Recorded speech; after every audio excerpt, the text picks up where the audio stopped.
these? How do we do these? No, they're on. Oh, they're on. Okay. I'll be very careful. Good evening, everyone, and welcome to the December meeting of the Palo Alto Human Relations Commission. We'll start with roll call. Commissioner Alasani. Here.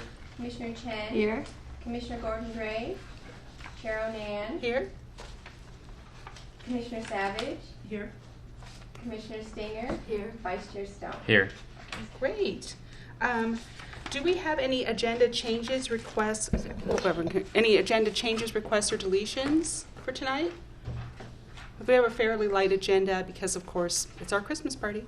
So, all right, then let's move on to, are there any oral communications from the public? Someone who would like to speak to us on any matter not on the agenda? All right. We're zooming along here. All right, item number 4, approval of minutes. So Mary had distributed the October minutes to us. We all had a chance to give our feedback to her. Did anyone want to make a motion to approve the minutes? I move we approve. All right, does anyone want to second? I'll second. All right, all in favor of approving the October minutes, say aye. Aye. Anyone who opposes or abstains? I abstain. Okay, so one abstention. Go with Do we still pass? Yes. All right. Doing great. All right, so our next order of business then is we are going to follow up on our event series. This year we've had 3 great events that I'm so proud of, and we're moving forward with our planning for next year. Commissioner Stinger has so kindly agreed to do our next event sometime, I think, in the first quarter of 2016, and the topic I know will be on implicit bias. So I'm curious to hear what Commissioner Stinger has been thinking in terms of her ideas and her meetings with staff. So Commissioner Valerie, do you want to take it away? I will, and actually I'm going to throw the ball back. We've been talking about implicit bias since our retreat in August, and I felt before I went too far down the road, I'd really like to open it up to the Commission to get some consensus on our goals. I have been working, and I'll share with you later, on some goals and some contacts that I've made. And I'm really excited. But before I get too far along, I'd really like to have a discussion here about what implicit bias means to each of us and what we'd like to see as the outcome of a city forum. Oh, I think that's a great idea. I know implicit bias is a very sensitive topic, and I certainly have thoughts, but before I jump in, are there people who'd like to jump in? I don't know, Commissioner Savage, you've worked so much with the PAPD on these types of issues. Right. Oh, yeah. Now also, I know the Alto Police Department is putting on its own program on, they're not calling it implicit bias, but it's some kind of racial bias or something like that. And that's going on in early March. So, and we have all, as members of the HRC, been invited to that. But I'm wondering, is this, will it be close to a duplication of what the police department has in mind? Although, theirs is a 3-day thing, I think. And So that's a closed meeting, right? Closed. As you Well, presented it's it before, it was by invitation. well, it's by invitation, right? Yeah. And ours would be an open forum Okay. to the community. All right. Okay. So some other thoughts? I think we would learn from the... So would you prefer to do yours after the police department one, or before, or it doesn't really matter? I would prefer to do it after, because I think we would benefit from the police department's participation. Okay. Yeah, my... Oh, sorry. Go ahead, Jill. Oh, no, I think Greer, I'm going to call him Commissioner Greer, Vice Chair Stone. I'm going to get this right. Vice Chair Stone wanted to jump in, but I didn't want to cut you off. Please Is that do. okay? I think it'd be interesting if we want to continue along sort of what we did before with domestic violence on this kind of hidden Palo Alto theme. Because I think this is another area where probably a lot of people don't believe that implicit bias occurs here, that any type of being such a racially diverse community in the Bay Area, and we're very forward-minded, and I think a lot of people see these issues as happening elsewhere across the country. So I do think this is a good way to kind of develop, to sort of uncover, to see if that does happen here, what people's thoughts are. So I don't know if we were planning on kind of continuing that hidden Palo Alto theme through this series or not, or if we would like to. But it seems connected to me. Mm-hmm. And my feedback on it would be that I know that there are communities and around the country, and at times even this community, have been affected by very shocking, for example, acts of violence against minorities. And that can be, very disturbing, controversial, and so forth. I'm not sure that's the type of event that would be the best kind of outreach to the community in terms of making people aware of how so many of us have these biases that we're not aware of. And it doesn't always take the form of, a police officer shooting an unarmed teenager, for example. And I'll just share a couple of things that I've heard over the years from people who lived here. So an acquaintance of mine, who has since passed on, unfortunately, was a black woman who had a husband who was disabled and in a wheelchair. Almost every day, everywhere she went in Palo Alto, she was mistaken for his caregiver. She was constantly mistaken for being a paid caregiver. And no one ever assumed she was his spouse. And this, it got to where it really worked on her nerves after a while, because this went on and on and on. And that's just because in Palo Alto, we don't see that many black people. We don't see that many interracial couples. And people didn't know what category to put her in. And so they had an implicit bias that she was a caregiver. Another bias I've heard is the teenager of a friend of mine is Asian, and not good at math. And constantly comments about, you're not a good student, you're not good at math, but you're Asian. You have to be all these things. And it was, there was this almost like I want to say like a positive implicit bias, but another standard that just wasn't appropriate for this child, who was a different type of student, more free thinking and not that interested in science and math, and wanting to be more of an artist, wanting to do other things. So I think there's those types of biases in our community that we're not aware of, but they can be very hurtful and detrimental to people who get cast in these roles and never allowed to break out of these roles. So that might be something where we want to take a look at Palo Alto and how we do that to each other unconsciously and raise awareness around that, so that we can be a much more open-minded community where we don't necessarily assume all these things about each other.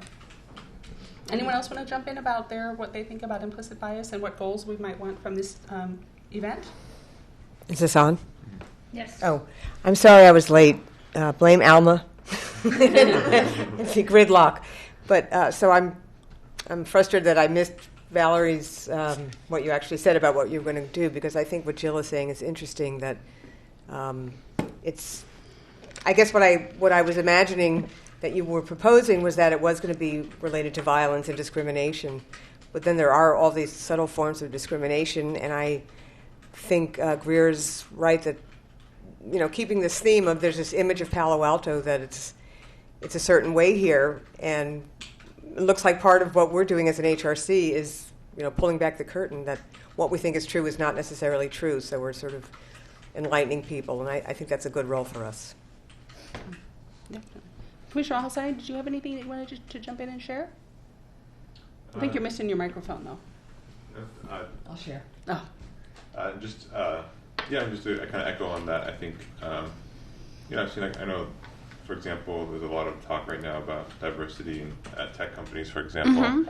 And I think a lot of companies are trying to improve their interview processes, for example, to train better for implicit bias when making hires, to also try to, so it's not just sort of at a, as you said, it's not always just a negative extreme level, it's also kind of an everyday workplace, this stuff comes to play. Yeah, I definitely have experienced that too. People from different countries having biases against them, yeah. Yeah, the other thing I realized that... Commissioner Chapman, can you speak into the microphone? What I found out is that even within the same ethnic background, depending where this person, different place when the people growing up in different cultures, and then there's some bias, and then usually you don't see it. It's implicit. You just don't see it. But when you talk to people, when they're and you know what they're thinking about, and they will realize that this is a bias, because even though we're like Chinese, I'm Chinese, the other people Chinese. If she's born in mainland China, I'm not, and then they will assume that she is a different type of person than I. And I assume that what she's thinking is different from what I'm thinking. This is kind of implicit as well. Yes, definitely. Of course, Commissioner Singer. Well, this is really helpful, and you didn't miss anything, Shelley, because first I wanted to hear from the commission. And I think the comments that we look at implicit violence more than aggressive or outright violence are very consistent with what I hope we'll do, because I think that's more beneficial to our community. My goal would be, as I see it right now, is an awareness of implicit bias on a whole lot of different levels. And the outcome that I'd like to have is that people make a personal commitment. So I don't want to challenge civic policy or challenge large organizations. I want to really make a personal commitment and have people think about how they can stand up for equity and more civil discourse. I have some ideas for panels.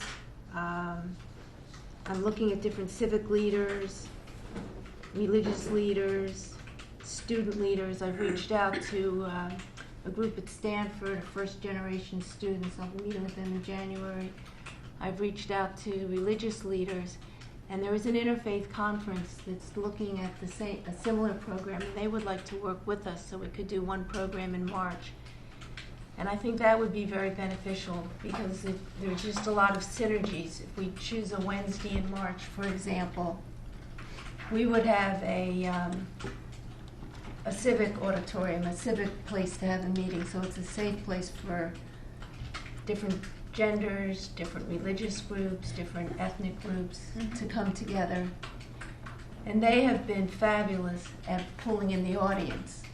They've done at least 4 events this year, and I've thought they were all a reach. But they've all had large attendance. They did a children's playground, 2 book groups, 5 groups, and 2 community forums. They were all well attended. So I think working together, we could put together a good comprehensive look at what's our community made up of, what kinds of assumptions do we make, how many of those are valid, and what are some of the lessons we want to take away. Valerie, what is the name of the group? It's Which just an interfaith group. At Stanford. Oh, it's the diversity in first generation. And one more suggestion that I had, and take this with a grain of salt, is it might be helpful to give an example of a widespread implicit bias that's maybe not Palo Alto specific, that's a little more neutral to kind of break the ice and show that. So I'll give you 2 that I've just been fascinated by over the past couple of years. One came from a Malcolm Gladstone book, the name of which I'm not remembering, and it's the famous example of women auditioning to play in the symphony. And when auditions were held in person and the judges could see it was a female, they discounted her performance. And when they went to blind auditions where they didn't know whether the performer was male or female, women started getting the plum roles because they were superior musicians. So I love that example. The second one is, this was recently, it was either a blog or an article on the internet. A young man who had a Hispanic first name, Jose, dropped the S from his name and put himself out there as Joe, and suddenly got a lot more interviews and job offers when he kind of diluted his Hispanic identity. And that's very sad that with the same qualifications, he suddenly became a more attractive job candidate. So if you could find something that works for you that maybe would educate the audience up front about how an implicit bias works for and against certain groups of people, that might help kind of set the stage for then talking specifically about what goes on in Palo Alto. And that would just be my suggestion, because I think when you tell a story, I got this from Andy Goodman's. Nice. When you tell a story, you kind of engage people, and they say, "Oh, I get it now." Not just facts. Yeah. And I just happen to love those 2 examples. Those are great examples. Valerie, do you envision having like breakout groups? Because if you say you want everyone to walk away with some kind of commitment to have a panel presentation, and I just think it would be important to engage people somehow, to have breakout conversations. That would be my sense of how people would walk away with some kind of commitment, awareness, whatever it is that the goal is. I haven't gotten that granular yet. I'm not, if we have a really good moderator and we can manage breakout groups, perhaps.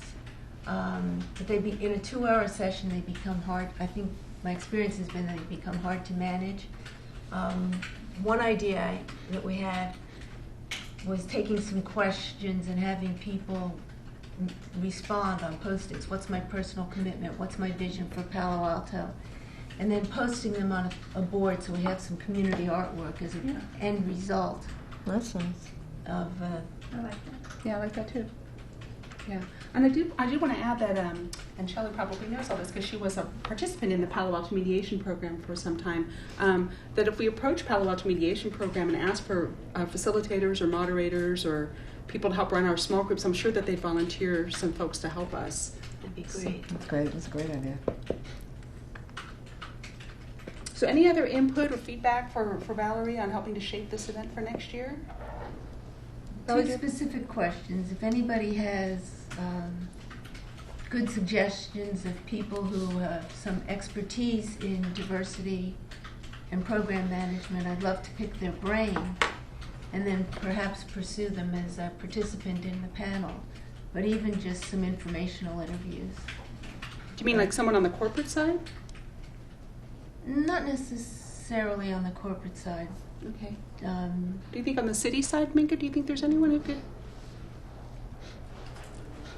Someone in HR maybe? I'm not sure. I'd have to look into that. When Commissioner Stinger and I spoke, we talked about, reaching into some of the resources at the Stanford First Generation Office or the Office of Diversity, or in that realm for people that have put on these type of trainings before that kind of can help with group dynamics and presentation styles, and that's what Commissioner Stinger has committed to do. So I think those are the type of resources that she's looking for. I mean, it could be someone in a corporate setting that does it within their corporation, but can think on a more community-based how that conversation might be best had. So I think at this point, Commissioner Stinger is just looking for anybody who's willing to talk to her. Well, I wondered because I think the city has a new HR manager, right? She's starting after the new year. But I just wondered if this might be a public It's event possible. that I'm not sure the depth of her background in this area. Okay. One thought I have is the Clayman Institute. Are you familiar with them? Yes, They're on Stanford campus and they deal with women's, that's a good point. women's diversity, women's equity, you know what I'm saying, gender equity, and a whole range of things related to women. So, and I know a couple of people there. Great. One of the things that we talked about, and I want to take it very seriously, is we want to keep this on a positive tone. Mm-hmm. And I think when we start to look at implicit biases and lessons that we can learn, we can keep it on a positive tone and make it a statement of growth, not a statement of challenge. Yeah. Because I don't think we want people to come away feeling like they're a bad, racist, horrible person, and we've just hit them over the head with that knowledge and then sent them home. Yeah, I think we want people to leave feeling that they've become aware of something and that they'll be more enlightened going forward and feel really good about themselves for having learned something important. And I want to start from a foundation that we have a lot that's good about the way we approach, but there are some hidden behaviors that we're not aware of. So we were looking at 3 Wednesdays, the 9th, the 16th, and the 30th. And Of March? Of March. And I'd like to propose March 30th, which gets us within the first quarter, which is our commission goal and avoids all sorts of holidays. And I think that's a great if anybody idea. has any. And I would say pick a date and pick a backup date because we do want council members to be able to participate, and sometimes there's conflict. Speak of the devil, and they appear. And so we might need to just rejig that if there's a conflict with something else. I can check with council schedule as far as what things usually come during that time of year. I did send you an email. All those dates are available at the El Palo Alto room. If we want to be ambitious and have that big room again, or if folks think maybe a smaller, cozier room, for instance, the Lucy Stern Community Room, which fits Mary. Well, Seated. well, it says 125, but I say more like 100. Okay, that's more like 100. Okay. So, All Are you right. talking about the theater where they do the play? no, it's the community room. It's in the community center. There's 3 rooms at Lucy Stern. It's the middle-sized room. Yeah, that's a big one. Okay, great. That'd be great. And I'll just give a shout out to 2 people who've been very helpful. Again, Pastor Smith of the AME Zion Church and Rabbi Shelley Lewis. We'll continue to work with them. That's great. All right, well, we'll continue to put you on the agenda for updates. Okay. And we'll continue to work with you to help give you support to get this event pulled together. I think we've got plenty of lead time, and you've got some good ideas bubbling, so we're off to a good start. Thank you all. All right, thank you, Commissioner Sting. We really appreciate that. All right, so we're going to move on to item number 2 under our business, which is discussion on our next speaker series. So as you know, we've had a couple of very successful series. One was on affordable housing, and then since then we've sort of tackled homelessness and some other things and some offshoots of that. So Commissioner Chen had very kindly suggested that we do our next speaker series focused on the immigrant experience here in Palo Alto, and we all thought that was a really good idea. So Commissioner Chen, would you like to update us on what your ideas are for moving forward with that series? Sure. I mentioned briefly on the October meeting that this would be a good idea to try to get some speakers from the immigrants community here to talk about their experience when they arrive in this country, what kind of challenges they face, etc. So I had a chance to talk to Deborah Tan, who had talked to us before, and she's a founder of the Chinese Parents Association for school students. And then she said there's no problem. She could find the speakers we need at 3 different ages: senior, professional, and a high school student. Yeah, she said she doesn't need a lot of time. She said just give me like 2 weeks of time, she'll find it. But I have not approached others yet. I can try to find others and that and talk to them about this as well. So that seems to be for Chinese community. There's no problem, but I think we need to expand to other ethnic groups in the future. And then I don't have a lot of resources on that, so we need help from everyone to reach out other immigrants communities to doing so. But I think the other commissioners can help with some resources, or staff can give you some leads that you could follow in some of the other immigrant communities. Yeah, So that's one thing, and then the other thing that I think we had a meeting with Michaela Hellman, who is the supervisor, Sumedian's aide, and then we had a meeting together, and Commissioner Stinger was with us.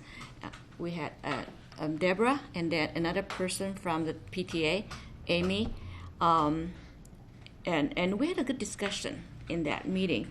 And then we didn't have any. We just had a proposed agenda to talk about it, and Michaela was going to invite more experienced personnel from the county to have a meeting with us. So we are planning a meeting on the 16th, next Wednesday morning.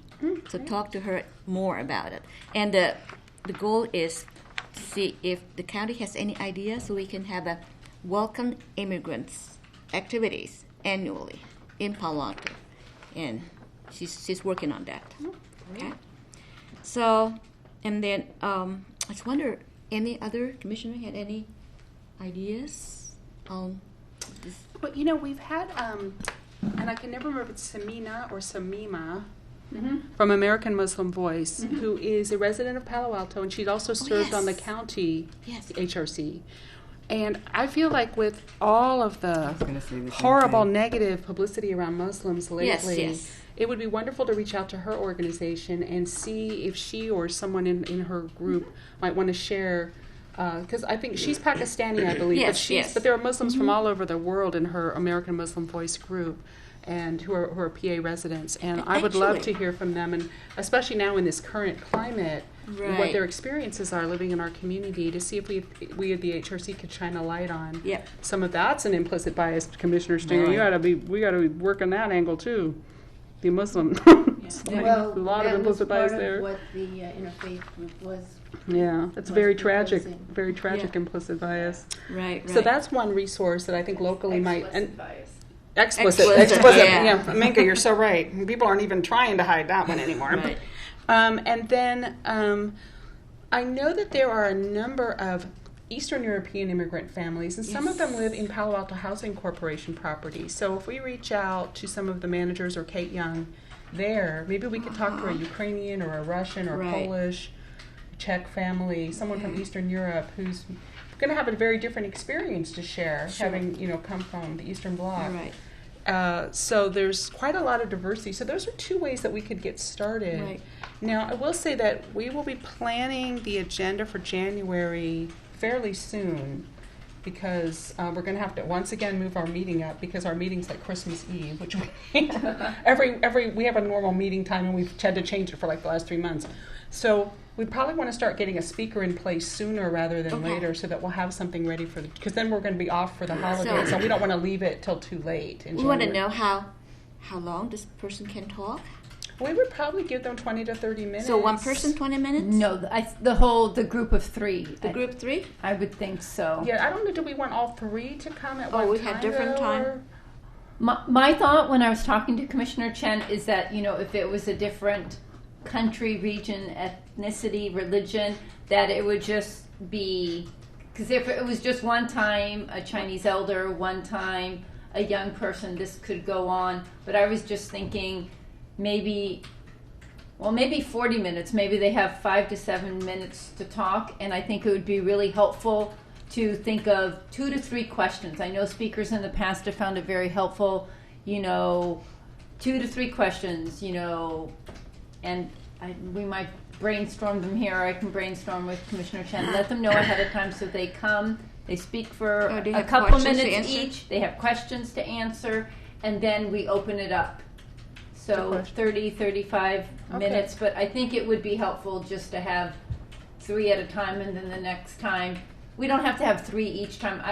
When we were talking about this, I thought it would just be nice to hear the immigrant experience of first-generation youth as well, as a first-generation myself.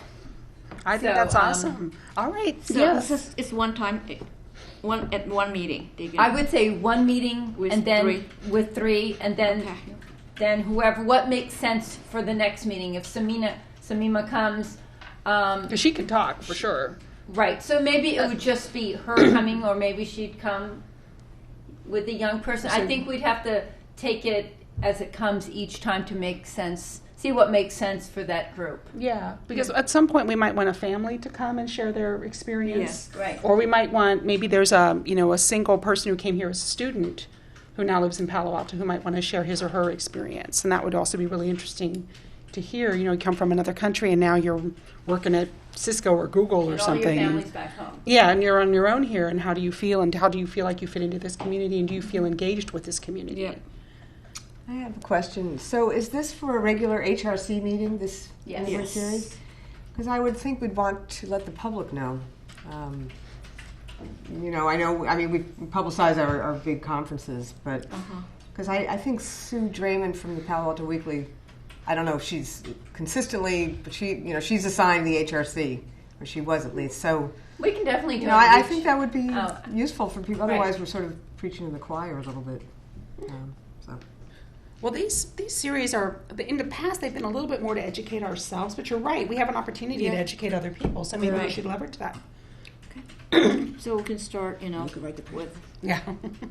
So are there any questions because we're heading into the holidays and we won't have as much time to collaborate on questions? Are there 3 questions or 2 or 3 questions that the commissioners may be able to suggest to Commissioner Chen? Right. Well, I'd like to know what some of the main challenges were for assimilating into the community. Okay. And I'd like to know if the immigrants feel like they're able to really participate fully in the community, or do they feel like language barriers are there, cultural barriers are there? What are the things they like most about being in this community, as opposed to having settled somewhere else? Okay. Those are 3 things that I'm curious about. Anyone else want to jump in? One of the questions that's come up in some of the community forums Right. is, are you speaking in code? Are there things that they hold back because they're concerned about assimilating or appearing to be part of the community? That's right. They weren't sure. Yeah. Talk about it. And I know, for example, that I've spoken to some Russian immigrants who participate very little, and it's partly cultural. They grew up in a country where the government was very frightening and sometimes very corrupt, and you kept your head down, you kept your nose clean, you did not get involved in stuff because you didn't want to end up disappearing or something bad happening to your family. So when they come to another country, it's different, and yet that heritage that they brought with them makes them sometimes afraid actually to participate in public life. Exactly. And fearful of government. So that's an unfortunate legacy that they have. And then it's, I think part of our mission as the HRC is to do some outreach and say, now's your opportunity. You don't have to be afraid to participate and be part of this community where you may have been afraid in your home country. Can I offer one caution about the word maybe using integrate instead of assimilate? Because I think as an immigrant, assimilating feels like you have to lose your like own. you're absorbed. Yeah, You're absorbed and you lose yeah. the identity of your own culture. Yeah, absolutely. That's a That's good, really right. good point. Very good. That's a very good point. Maybe we could hear your story, Nika. I was born here, though. I thought you came here as a baby. No, I was born here. Oh, But my okay. parents had just immigrated. Okay. You're one of those people that Donald Trump would want to throw out, though, because your mother shouldn't have been allowed to make you a citizen. Oh. Yeah, he has the thing about that now, too. Okay. Anybody else have ideas about the immigrant experience that we might want to share? I think I'd be interested in knowing, do they feel connected to the community or do they feel like an outsider, or they don't belong? Good I'd be interested in, do they feel safe on the streets and within the community? That's right. I heard that yesterday. I have a Chinese scholar come to my house for dinner. She said, everybody told me America is not safe to walk at night on the street. I said, sure. Yeah, and it would be interesting, too, because, skin color here in America is very important. We're a very race-conscious and racist society, and someone who came from a country, maybe South America, whose skin is darker might feel much more unsafe than someone who is a light-skinned Polish immigrant who, quote, passes and looks like other white people. So it would be interesting to hear people's perceptions might be very different based on things like that. Does anyone else want to suggest a question or anything for Commissioner Stinger? I feel like you covered them. Because I wonder, because there's not a lot of, there's so many different languages here. There's not a lot of interaction because we don't speak the same languages. Right? I don't know what the question is exactly, but how is that for them? That there isn't, if that isn't their first language, do they feel isolated? Yeah. That must be very difficult. Yeah, that's I absolutely think it's true. difficult on both sides. Yeah. And I had another idea for a speaker. This is a flash.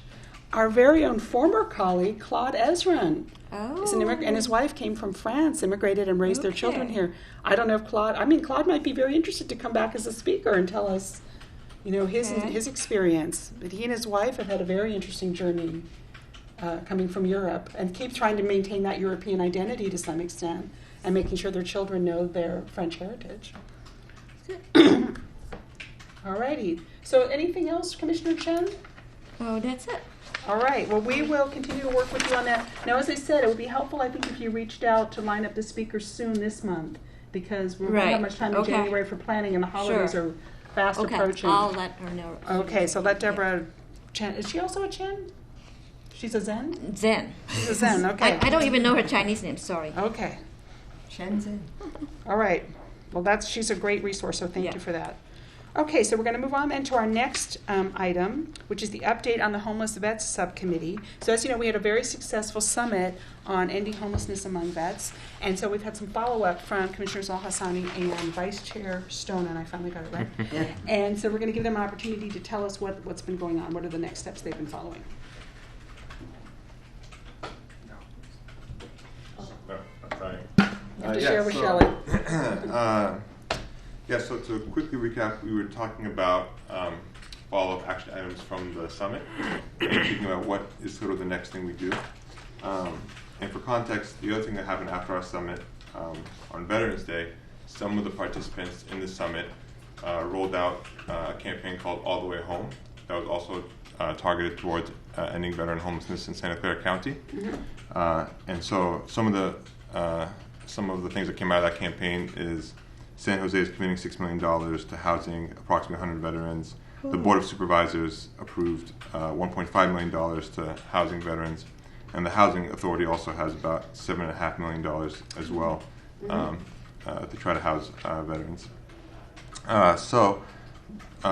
On December 2nd, the Housing Authority, and along with Destination Home, who's one of our speakers, and along with, I don't know if Key was a speaker, but I think somebody from his team may have been there, hosted a landlord education session. The landlord education session is, I think, an idea that I've talked to Minka briefly about. We talked about it with Jennifer Loving as well. That might be a good thing for us to do. Essentially, the lowest hanging fruit we have to house veterans are veterans who have VASH vouchers in their hands but don't have units to fill yet. So we're educating landlords about the benefits of housing veterans who have these vouchers. They learn things about it's guaranteed rent, the security deposit grants, renter's insurance, vacancy payments. So they had an event on December 2nd that went really well. They had about 40 landlords show up to it in San Jose. 10 of those landlords committed 45 units to housing veterans. So it doesn't sound like a huge number, but when you consider this, the 700 homeless veterans, so we're going to kind of hack away at this. So we were thinking basically of doing sort of a Palo Alto / kind of North County education session, and we could have some of these same speakers. We could have a couple other speakers. I think Minka was telling me that in Palo Alto, if you're a landlord, you're required to register. So we have like a list of landlords we could reach out to. We could also leverage our relationship with Project Sentinel, who also interacts with landlords a lot. So that's like the gist of the idea of what we think we want to do. And again, if we can get like another chunk of committed units, that's making a bigger dent to ending veteran homelessness. So that's the gist of what we're thinking. I think that's a great idea. Commissioner or Vice Chair Stone, did you want to add anything before we start discussing? No. I think it's a great idea to even make these small steps forward, because I think this is a very large problem, and trying to solve the whole thing all at once is just not realistic. I think, too, that because the vets are entitled to some of these vouchers, a really good way to get them into housing is to make them more attractive as tenants to landlords. And landlords have a lot of explicit biases. Oh my God, this is such a great topic for tonight. And are very prejudiced, openly so, against certain types of tenants that they don't want to house. So if we educate and make people aware that the vets could be actually an attractive tenant, with a more secure financing, that could really kind of start to swing the pendulum the right direction. And even if it's a few here and a few there, it's moving in the right way. So I really like this idea. What do the rest of you think? Well, one thing I just add is to that point is one thing I think that they did, and we saw this at our summit as well.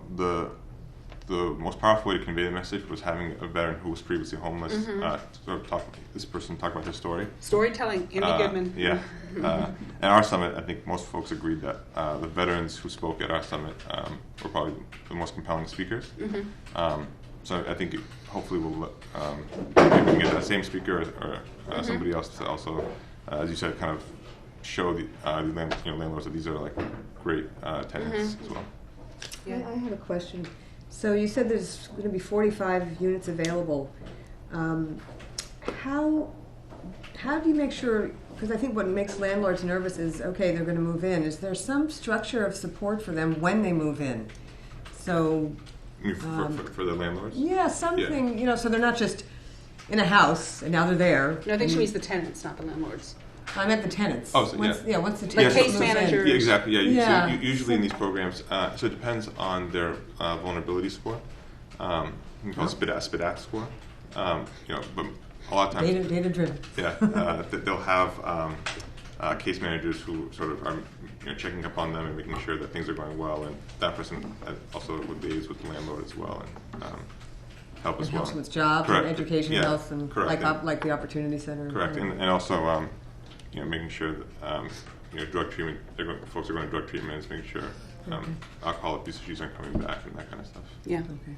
So I think that's one of the big reasons that the county and the city, San Jose Housing Authority, the county is working together to create these guarantees. So I think it's a real collaborative effort on their part, and the outcome is really interesting. So I think that answers some of your questions. Yeah. They're really looking at what are some of the barriers, how can we address those, and a lot of those people do have the case managers that will continue to case manage them once they're in housing.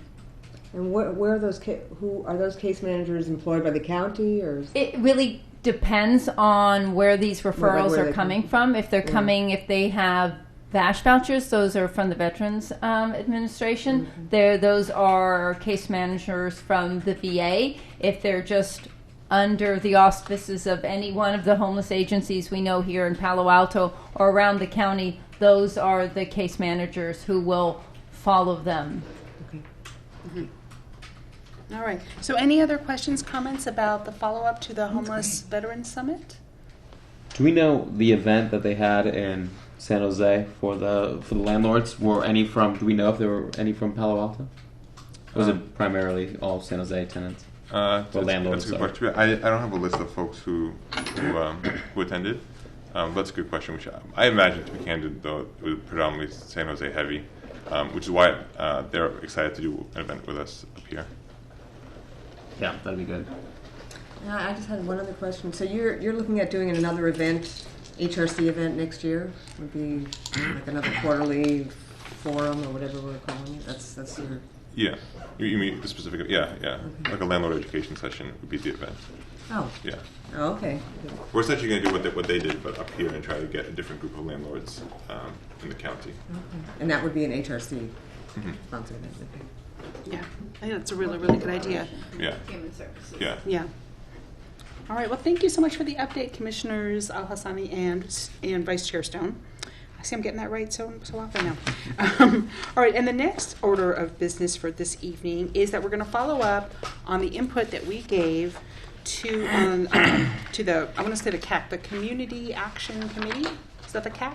Community Advisory Committee. Community Advisory Committee. Thank you.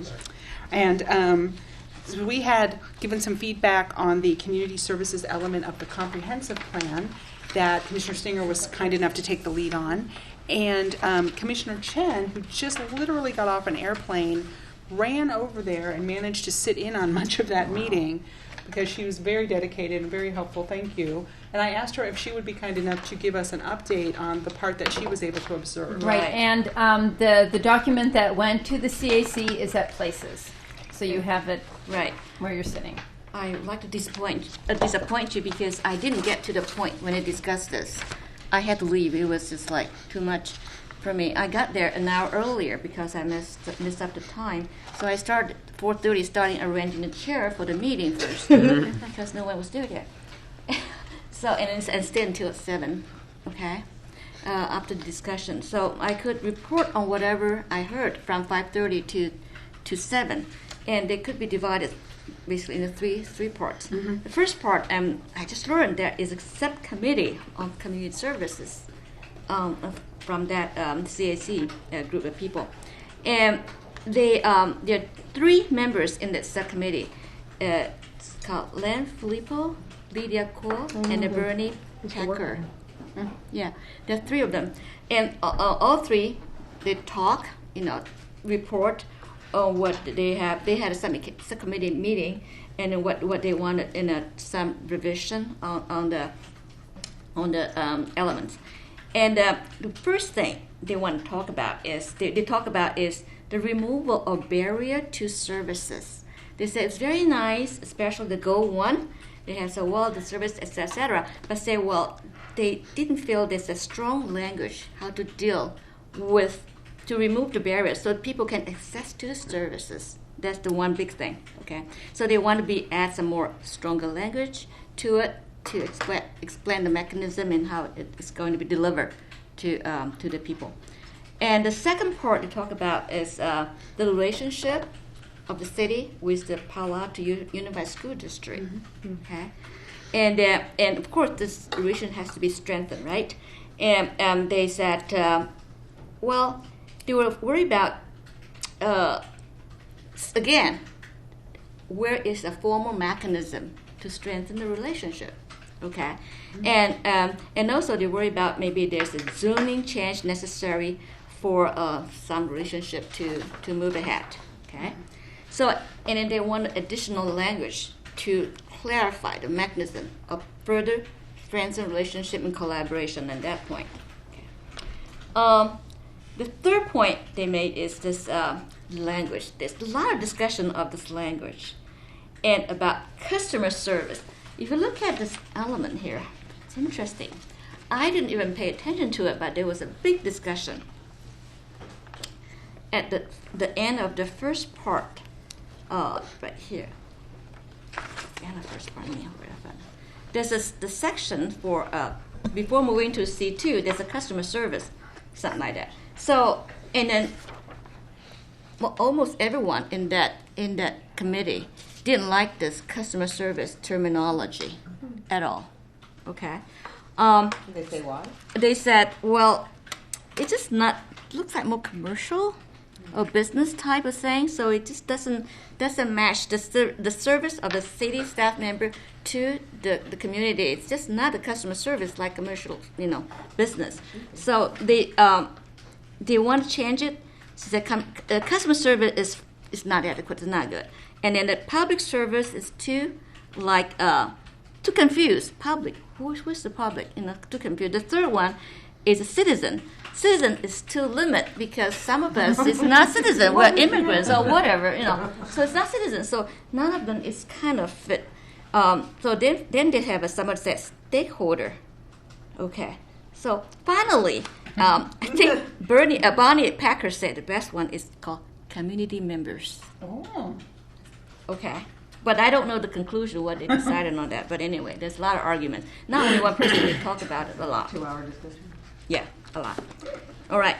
And then the second part, we move on to the community oral communication. I didn't know the organization. This is a nonprofit.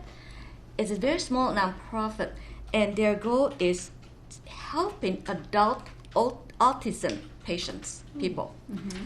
And I think there's 46 clients or something like that. But anyway, and this lady, Elaine's her name, she sat beside me. She got 2 ladies came up to talk to the audience about how important about adult autism patients service to them. Because what happened is the adult, that means 40, 50 years old, and their parents 70, 80 years old. So they're still living with their parents. The parents are too old to serve their children because they're autism students. As children, they cannot do anymore. So what can we do with that? So we need service, community service, to help them. Okay, and then and there was one odd thing. This one man came up and say, well, their public art structure actually it's not good because it's harming the wildlife in this area.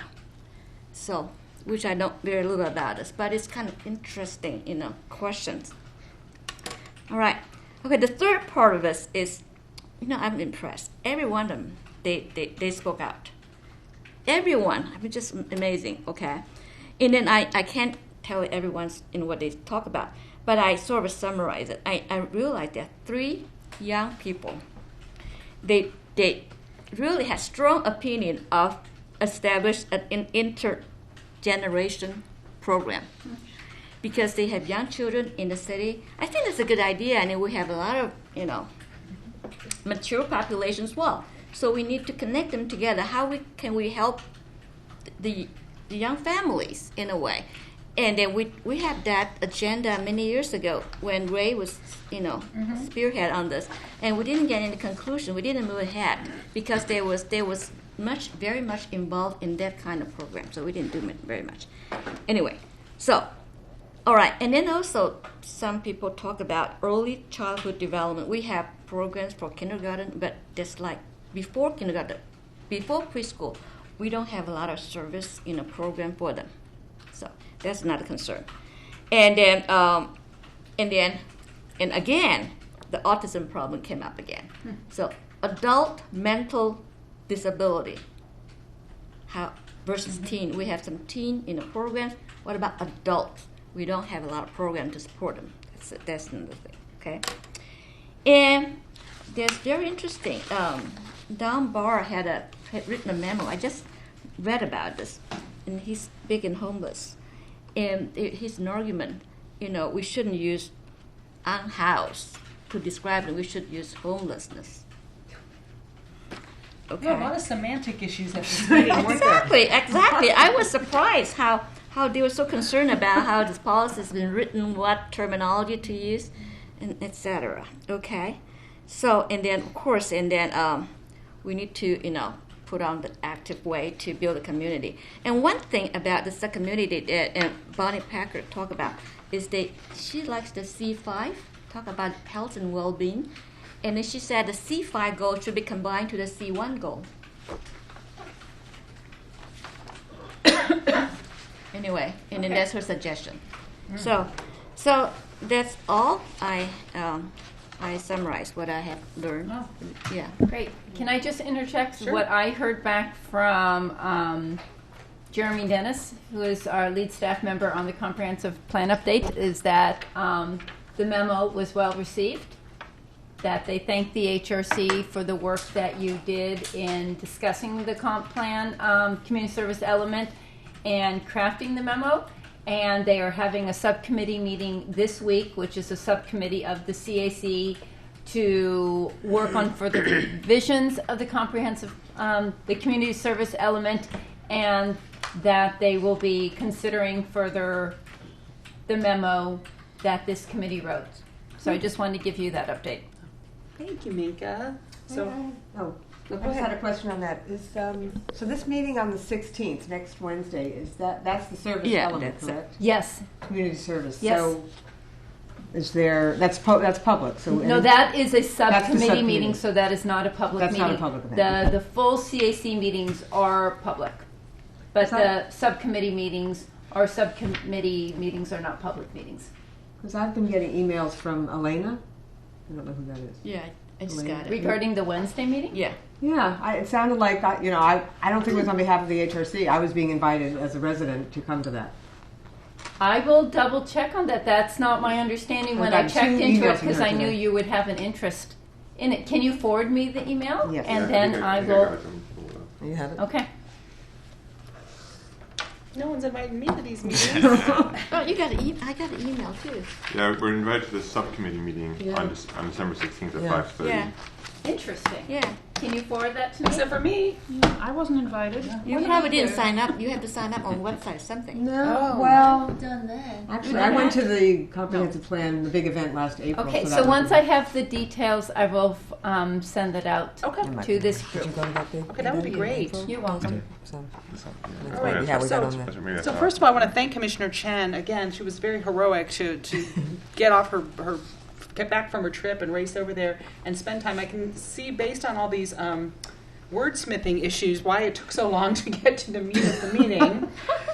But as an editor, I have to say I'm very familiar with this type There's of been a lot of argument. writers in the room. Yes, a lot of writers and too many writers in the room. Did anyone have any questions or comments on what Commissioner Chen reported on tonight?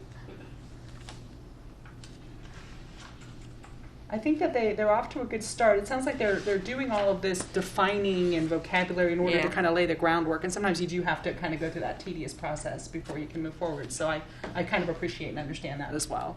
But I'm glad that our memo was taken on board, and let's hope Yeah. that we really have some influence on the changes that That's they made. great. Anybody else want to comment or question? All right, well, Commissioner Chen, thank you again. That was just so kind of you, and thank you for a very comprehensive report on the parts that you were able to attend. And we'll just keep our fingers crossed that the HRC's voice got through. Yeah. And we'll see what happens with our colleagues on the comp plan. All right, so now we're on to our final order of business for this evening, which is a discussion on our outreach efforts to seniors regarding the citywide shuttle survey. So this is something that came up a little bit last minute. As you know, we had a senior summit earlier this year, and one of the key learnings from that summit was that transportation is a big issue for seniors in our city. Throughout the year, we've been working on trying to figure out some goals that we could work on to help ameliorate that situation, and we formed a senior services subcommittee. I love saying that, senior services subcommittee, which consists of Vice Chair Stone and Commissioner Stinger and myself. we were getting ready to meet and put some ideas and proposals together when I was made aware by Minka that we had an opportunity to meet with the city's shuttle managers. So we talked with them, and we found out that this citywide shuttle survey was about to be closed out. They had done extensive outreach across the city to many demographics. When we talked about the outreach to seniors, it turned out that the survey was just exclusively online, which works for many people. It's a Survey Monkey. It's super easy. It's no problem.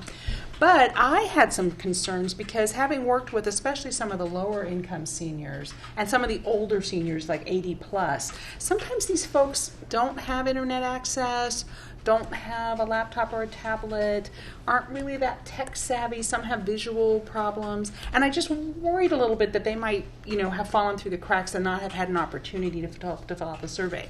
So we worked with the city to see if we could have some additional time to do some real on-the-ground outreach to these more fragile seniors or these more disenfranchised seniors. And they were very open and willing to give us a little bit more time. So for the past week, we've been running what we're calling focus groups. So I've been working with Minka and Mary, Commissioner Chen, and some other volunteers.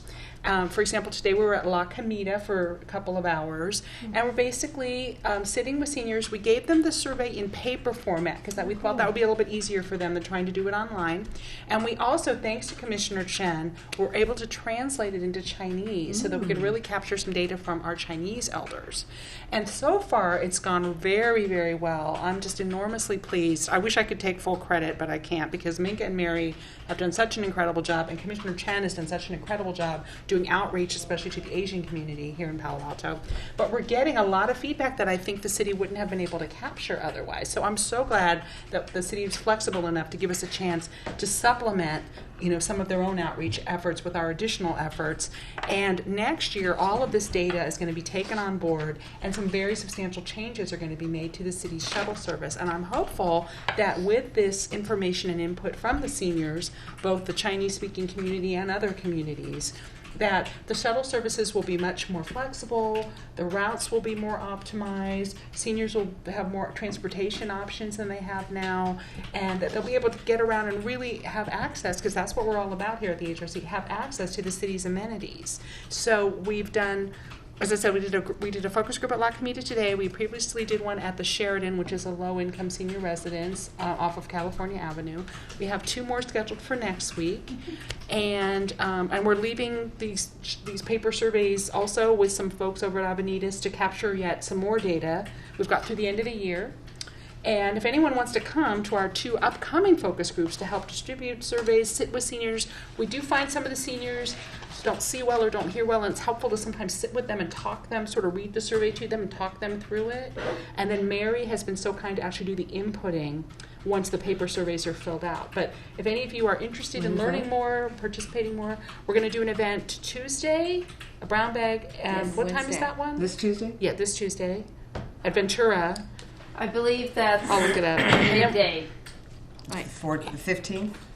Yeah. I think Right, and then we're doing one the 16th. On Senior Friendship Day, yeah. 9:30, 10:30 at Senior Friendship Day. And this has been a wonderful collaborative between the HRC and our transportation staff, who were very pleased for this wonderful opportunity to work with us on this effort. So So for Ventura, I have 12:15. Does that sound right? that Mika? sounds right. Okay, so 12:15 at the Ventura, which is near where we are. And then Senior Friendship Day is over at Cubberley, 9:30 a.m. and that's 9:30. Yeah, we moved that one up. I just have one quick question. I'm not about sure how where in many Cumberland, if that's additional Mika. surveys, paper surveys, have been completed as a result of your efforts? At least 140 by now. Wow. We did at least 100 today at La La Comida, Comida. and we did 40 at the Sheridan. And how many are you? Can you just give a ballpark figure about how many more do you think you'll get? Those are Senior Friendship Day. Should be a big one. Should be another probably 30 to 50, and the brown bag is unknown because I'm less familiar with the program. So in the end, it'll be at least a couple hundred seniors. And that how we many bring had in. already been completed online? We did not ask for that demographic Oh, information. Can you send out the locations? I'm not sure I can go, but Okay. Can, Yeah.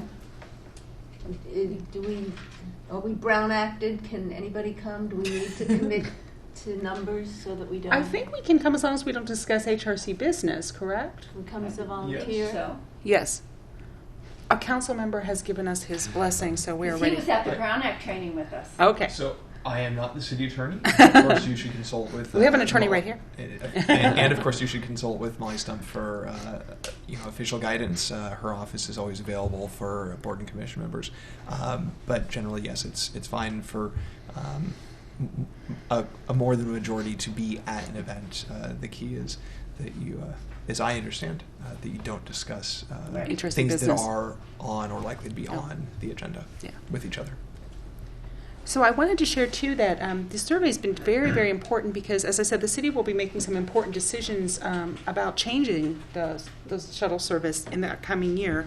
But in addition to just the hard data that we're getting from the survey itself, I've been accumulating a lot of what I would call softer data, just comments, life stories, anecdotes that some of the seniors are sharing. It's very, very touching. I mean, there are people that are really struggling with transportation to the point that they're stuck and they're housebound and they're miserable, and they're so excited about the idea that possibly, they might be able to get out and do their own shopping again. One woman was showing me her sweater that was just very raggedy, and she said, "Look, I'm wearing rags because I can't get to the shopping center anymore, and if there was a shuttle that would drop me off there." I mean, her eyes were just filled with tears. I mean, she really, really wants this opportunity to get out and be independent and do things for herself and not have to wait and, quote, bother somebody to give her a ride or pick her up. So I'm hearing a lot of stories, and I think this is just a very timely issue. We already have a large demographic of seniors. It's growing. So if we don't put some services in place now, as our senior population grows, we're really going to have some issues, because there are people that don't want to drive and know that they shouldn't be driving, but they feel like they've got no options but to drive. There are folks that aren't safe driving at night, so they're okay during the day, but then they're stuck in the evening. They cannot access any of the city's amenities at night. There are people that really miss coming to concerts and plays, and there are even people who would love to come to City Hall and advocate for themselves, but they can't get to the evening meetings. So this is just a really important issue, and I'm feeling just so glad that we're able to step in and help out with it. And I hope that next year when the shuttle service is revamped, that some of the data that we've been able to bring to the city will really be informative and useful. So anyone have any questions, comments? And I will ask staff to let you all know about the 2 upcoming ones for next week. If anyone wants to come for even some part of the time, even if you just want to help a few seniors fill out the survey, just get a sense of what we're doing, that would be great. And then we'll follow up next year and explain, what some of the outcomes are from that. Anybody else have questions or comments on the shuttle survey? Okay, awesome. So we'll have staff follow up on that. All right, so now let's move into our reports from officials. So first we have commissioner reports. So I'd like to give the first commissioner report, which is an announcement that sitting beside me, Vice Chair Stone, is now an attorney. He has passed the California bar. Thank you. One of the This is a 3-day exam, and it's considered, I think, one of the hardest, if not the hardest, bar exam in the country. And I found out that this year was a 30-year low in pass rate. And we're so glad that Greer didn't know that. He would have psyched himself out. But he's one of the few, the proud, who passed that bar, and we're so happy for him. And yeah, so you want to have anything to say, Greer Esquire? Now that you're an attorney? No, I mean, it was a long road, and it's nice it was just instant relief finding out. So I'm very happy, and thanks for those kind words. Oh, well, we're very proud of you. Thank you. And and we wish you well, and we know you're going to start your brand new career now, and wonder what he's going to do with his law degree, but he's got options all over the place, so we're very excited to see what you decide to do. Thank you. All right. Anybody else have a commissioner report? Anybody done anything, been anywhere, want to comment on an event that they've been to? Anything? Have we had a boring month where we haven't had a lot going on? I know it's Human Rights Awareness Day today. It's today. Human Rights Day today. Yeah, Wow. so, All right. All right. Well, we're aware all the time, I think, but it's good to know there's a special day for that. We've had a pretty busy month, actually. I think maybe that's why we don't have commissioner reports. If no one has a commissioner report, then can we move to our council liaison report? And that would be, I'm sorry, I keep looking at Minka because I see liaison and I think staff liaison. And you are a council liaison. So, Councilmember Wolbach, do you have a Alternate report? liaison. Yeah, actually, I'll mention a couple things. One, thanks for taking the initiative to provide thoughts on the community services element. And I can't remember, have you guys provided, either individually or as a body, any feedback on the comprehensive plan elements on land use, housing, or transportation? Because those all seem also to overlap with some of the things that you're interested in here. Transportation obviously relates to what you were just discussing, for making sure folks have a way to get around town. Housing obviously is a major interest of this commission, so your thoughts on the housing element will be useful. We'll probably be, well, we might be reopening our housing element, even though we didn't finalize that a year ago. I think we're looking at expanding that, and there's some discussion of adding housing to the council priorities in the coming year, or amending, maybe keeping the land use and built environment priority from last year, but adding housing as a sub-focus within that. So I do expect there will be a lot of discussion about housing coming up in the coming year, including, there's a colleague's memo. I was actually one of the lead author on the colleague's memo about accessory dwelling units, and we might have a couple other colleagues' memos around housing issues. Actually, at the November, something else of interest on housing, at the November 2nd council meeting, we were discussing the land use element, and there were a number of items that were included that relate to housing, including there's actually one motion that was to direct staff and the CAC to maintain and strengthen the existing language supporting housing supply for diverse family sizes, ages, ability levels, and income levels. And it might have gotten missed by the press. I'm just giving Sue a hard time. I think she was at that meeting, actually. It was late in the night, but and there was actually some discussion about what exactly that meant, and said that I was actually the one who offered that amendment, and said, well, as far as I see it, it means we're pro-housing. So it's I think a good step towards codifying our recognition of how important housing is in the community. So I think that's really important, and your continued input on those various elements of the comprehensive plan. Again, the land use, housing, and transportation all would be very useful. Thank you so much. I think for this first round, there were some elements that seemed like they'd already gone out the door and we were too late to weigh in, but now you're saying that they might come back. Well, even if the CAC has already discussed them, the council hasn't finalized any of them except the housing element, and that could still be reopened. I think we'll still be working on the comprehensive plan for the next year or more, so input is still very welcome and useful. Okay, then I think we'll take a look. We'll discuss with staff and see how, because we have to have a certain lead time so that we have a chance to discuss it as a body. Of course, individually we can always make comments, but we prefer sometimes to have a chance to really, put everything together in one comprehensive set of recommendations, like as we did with this community services element. So we'll see if we're able to jump in on some of the other elements as well. But it doesn't sound like there's a hard deadline here. Well, there was that one. For the housing element that you're Well, if you want to provide something for the CAC to discuss before they're having a meeting on a particular subject, then you'd want to look at that timeline. Yeah, that's our preference, because we didn't want to skip them and go to council. We felt like that wasn't respectful, and we wanted to give our feedback in the most productive way possible. So this time we were able to catch the calendar at the right time, but I think we'll take a look at that. Thank you very much, Councilmember Wolbach. We'll take a look and see if the timing works out to where we could also weigh in. And if we can't weigh in as a body, I think I would encourage my colleagues to do it as individuals. Certainly, and like every resident, we definitely do want feedback on the comprehensive plan, just like on that shuttle survey. Yeah, more definitely. feedback, the better. Definitely. All right, thank you so much. And now for our staff lead. We've got work liaison post. Also, sure. Ask a question.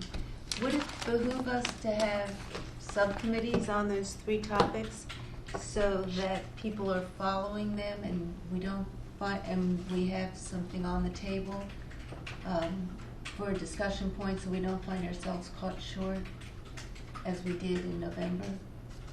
Yeah, I think what we need to do is decide if we want to, which elements we want to address in the comprehensive plan, and then see who's willing to do it. Because we did have a discussion when Rob DeGose came and spoke to us a few months back. And at that time, I think we only wanted to do the community services element. So if we do want to branch out and weigh in on some of these other elements, that would be the first thing we would have to decide. And then you're right, and then set up subcommittees on that. I'll look into the timing of the other elements. I know transportation has already gone once to the CAC. Okay, so this is something that we can discuss at our agenda planning meeting for January, and we can kick off the new year and figure that out. I think that's a great idea, though. Yeah. Thank you, Commissioner Stinger. I agree. All right. So that, can we add that to our agenda items for next time? Okay, great. All right, so is there anything else? I don't have Staff anything. liaison? All right, let me see if we, okay, so tentative agenda for next regular meeting. I think we will ask for another update from Commissioner Stinger. Probably another updates from Commissioners Al-Hassani and Vice Chair Stone. We'll discuss the other elements of the comprehensive plan to see if we want to weigh in on those. We'll have our speaker series that Commissioner Chen will be working on. Anything else? Anybody else have a topic or an idea or something that they want to put out there? Didn't the police chief say he wanted to come talk to us? Did he give you a date yet? Okay. Oh, We can check back into it. We were in dialogue with his admin. Okay, because we'd love to get Chief Burns on our schedule. If he doesn't make it for January, but we'll get him early in the year. Did you have something? No, I didn't have anything specifically, although as you're talking, I'm thinking, it would be nice to have a speaker related to the topics that we're going to be addressing next year. I know we're going to do particular events around those, but since those are the themes, I'm saying, something on implicit bias, something Or on beforehand. like to, since we're presenting these themes for 2016, so it doesn't just have to be these discrete events. That's my point. So speakers could be part of it. Would you like me to invite some of the people I'm working with in January, or would you like that in February? I think let's if you and I can meet to work out some of the details for the event. And at that point, I think it would be good if there's a team that's going to be part of a larger event to start. If they come to the HRC, but if they're just someone that's advising you now, I think possibly not. So let's get a little more flesh on the bones for the event, and then maybe then we can have some key people for that event come and give a preview to an HRC meeting. Yeah, or maybe the March HRC meeting could have that preview, and then we'll do the event Exactly. on March 30th. Maybe that timing might work out really well. Commissioner Al-Hassani? I was just going to say, if the commission would be interested, I could also get either Jennifer Loving or somebody who I've been working with on the All the Way Home campaign to also speak about Okay. the importance of our event, the importance of batch vouchers. That would be really great. It'd We have be some interesting to have good one of the landlords ideas. come and speak. We have some good ideas. All right, so if there's Get together some- nothing else, anyone else? We are adjourned, but we are not really adjourned because now we're going to the after party at Il Fornaio. Chow down. Where we are invited. Did you know? Will you come with us? All right. We're going to celebrate and we're going to toast the spirit of Ray Bacchetti, as Il Fornaio was his place. So we hope you'll join us. And this is our holiday event that we've done the last couple of years. It's a little bit bittersweet without Ray this year, but we're going to try to honor his memory. All right. So folks can feel free to walk down.